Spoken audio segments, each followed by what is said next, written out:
Welcome to Fontaine International's rebuild procedures for No Slack 2 fifth wheels.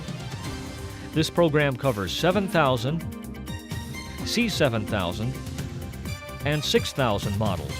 In the next few minutes, you'll see how easy it is to rebuild a Fontaine No Slack 2 fifth wheel with just a few simple steps using no special tools. Our products are designed for a quick and easy rebuild to save time and money. Now let's get started. First, be sure you have purchased a genuine Fontaine repair kit, part number KIT RPR 6000L or R, depending on whether it is a left or right-hand release. 7000, C7000, and 6000 models all use this same kit. Make sure to use all of the new parts provided in the kit and discard the old. To begin, remove the top plate, degrease the underside, and place it in a work stand or on a steady work surface. Make sure the lock is in the closed position with the handle retracted. Remember to exercise extreme caution, follow all stated and customary safety procedures, and be sure to wear safety glasses. First, detach the secondary lock and bumper springs. Now remove the pull handle and check it for straightness. Unbolt the secondary lock and remove it from the operating handle. Now unbolt the bumper and remove it from the operating handle. Remove the hairpin cotter. Unbolt the operating handle at the pivot point. Remove the operating handle and check it for straightness. Next, remove the timer and the timer spring. Now, remove the jaw and wedge. Thoroughly clean the area that houses the jaw and wedge. Also, check the wedge stop rod and nut for any damage. Inspect all the parts that will be reused for excessive wear or damage. This includes the pull handle, secondary lock, operating handle, bumper, and timer. Now it is time to reassemble your fifth wheel with the new parts. Apply a moderate amount of grease to the sides and serrated edges of the new jaw and wedge. Fontaine suggests the use of a moly-based lubricant, such as Mobile Grease Moly 50 or equivalent. Insert the jaw and wedge into place. After coating with grease, install the timer and timer spring. Note the position of the timer. It should move freely towards the outside of the fifth wheel.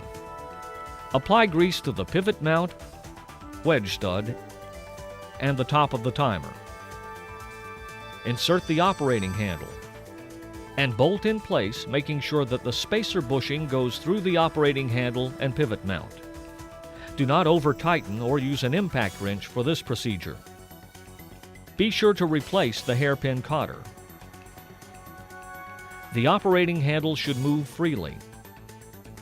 Note the position of the operating handle. The curve in it should be facing the outside of the wheel.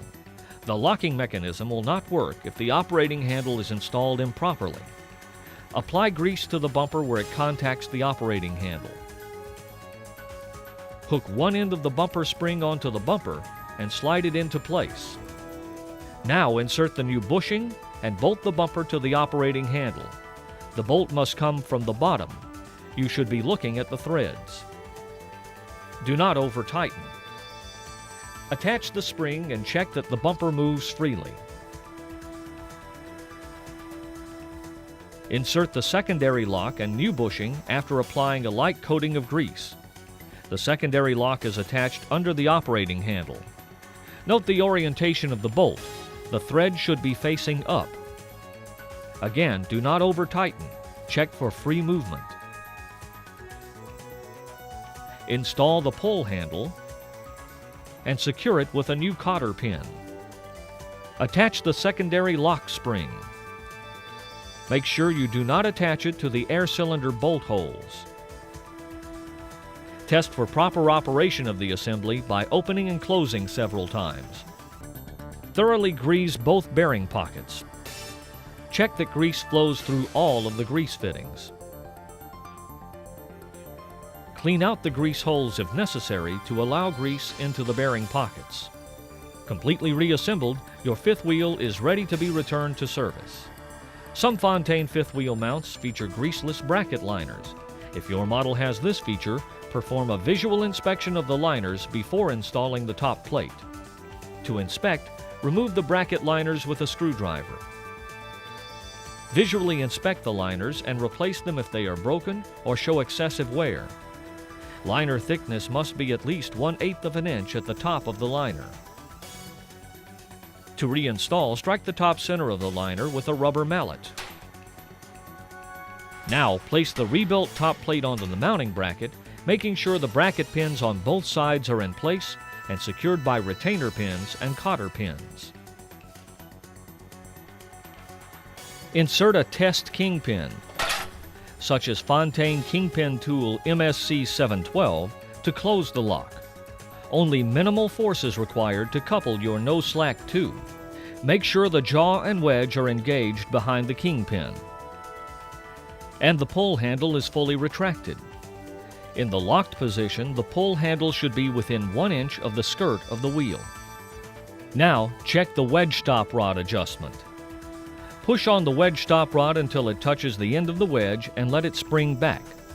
The wedge stop rod is spring-loaded and should spring back out after you push it in. This movement or free play should be 1/4 of an inch when coupled to a 2-inch kingpin. To adjust, turn the wedge stop rod counterclockwise to increase the free travel, or clockwise to reduce free travel.